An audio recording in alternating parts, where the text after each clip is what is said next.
भविष्यातून आलेलं पत्र. सोनाली पुण्यात एकटी राहत होती. तिचं आयुष्य अगदी साधं होतं. सकाळी ऑफिस, संध्याकाळी घर आणि आठवड्याच्या शेवटी पुस्तकं. एके दिवशी सकाळी तिला घराच्या दरवाजाखाली एक पांढरं लिफाफं दिसलं. त्यावर तिचं नाव लिहिलं होतं, पण पाठवणाऱ्याचं नाव नव्हतं. तिने पत्र उघडलं. त्यात फक्त एकच ओळ लिहिलेली होती. आज संध्याकाळी 6:15 ऑफिसमधून घरी येताना डाव्या रस्त्याने जाऊ नकोस. तिला वाटलं कुणीतरी विनोद करत आहे, पण त्या दिवशी काही कारणानं तिने उजव्या रस्त्याने जाण्याचा निर्णय घेतला. रात्री बातम्यांमध्ये समजलं की डाव्या रस्त्यावरती मोठा अपघात झाला होता. ती हादरली. दुसऱ्या दिवशी पुन्हा एक पत्र आलं. आज बाबांना फोन कर, उशीर करू नकोस. तिने अनेक दिवस वडिलांशी बोलणं टाळलं होतं, पण पत्रामुळे तिने फोन केला. फोनवरती बोलताना वडिलांना अचानक छातीत दुखू लागलं. सोनालीने शेजाऱ्यांना फोन करून त्यांना वेळेत रुग्णालयात पोहोचवलं. डॉक्टर म्हणाले 10 मिनिट उशीर झाला असता तर जीव वाचला नसता. आता तिला खात्री झाली होती की ही पत्र साधी नव्हती. दररोज एक नवीन पत्र यायचं. कधी एखाद्या मुलाचा प्राण वाचवायचा, कधी चोरी टाळायची, तर कधी एखादा मोठा निर्णय योग्य ठरायचा. सोनालीने पोस्ट ऑफिस मध्ये चौकशी केली. कोणतीही नोंद नव्हती. सीसीटीव्ही पाहिला, पण दरवाजापाशी पत्र ठेवताना कोणीच दिसला नव्हतं. महिने गेले. एक दिवस तिला सर्वात विचित्र पत्र मिळाले. उद्या दुपारी 12 वाजता जुना ग्रंथालयात जा. तिथे तुला माझ्याबद्दल सत्य कळेल.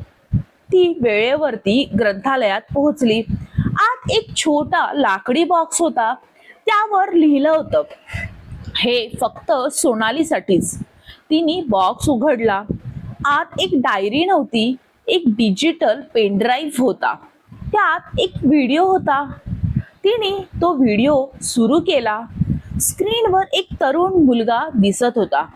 तो हसला आणि म्हणाला, आई, तू जर हा व्हिडिओ पाहत असशील तर माझा अंदाज बरोबर ठरला.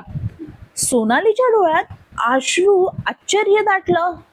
मी तुझा मुलगा आरव, पण अजून माझा जन्म झालेला नाही आहे.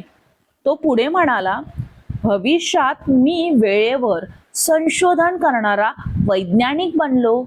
प्रयोगादरम्यान मला भूतकाळात वस्तू पाठविण्याचा मार्ग सापडला. माणूस नाही, पण पत्र पाठवता येतात. सोनाली स्तब्ध झाली. आरव पुढे म्हणाला, मी माझ्या जन्माआधी तुला ही पत्र पाठवली आहेत, कारण तुझ्या आयुष्यातील काही निर्णय बदलले नाही तर माझा जन्मच होणार नाही आहे. व्हिडिओ संपला. सोनालीच्या डोळ्यात अश्रू होते. त्या रात्री तिने आयुष्यात पहिल्यांदाच भविष्याची भीती न बाळगता वर्तमान जगायचं ठरवलं होतं. दुसऱ्या दिवसापासून पत्र येणं बंद झालं. 1 वर्षानंतर तिची एक तरुणाशी ओळख झाली. मैत्रीचं प्रेमात रूपांतर झालं. काही वर्षांनी त्यांना मुलगा झाला. मुलाचं नाव ठेवताना सोनाली शांतपणे म्हणाली, याचं नाव आरव. तिला कधीच समजलं नाही की ते खरंच भविष्य होतं की नियतीचा खेळ.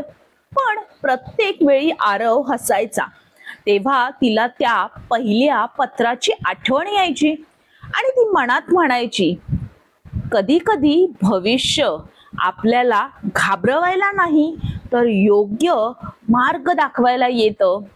तर मित्रांनो, ही आजची गोष्ट तुम्हाला कशी वाटली नक्कीच मला तुम्ही कमेंट बॉक्समध्ये सांगा.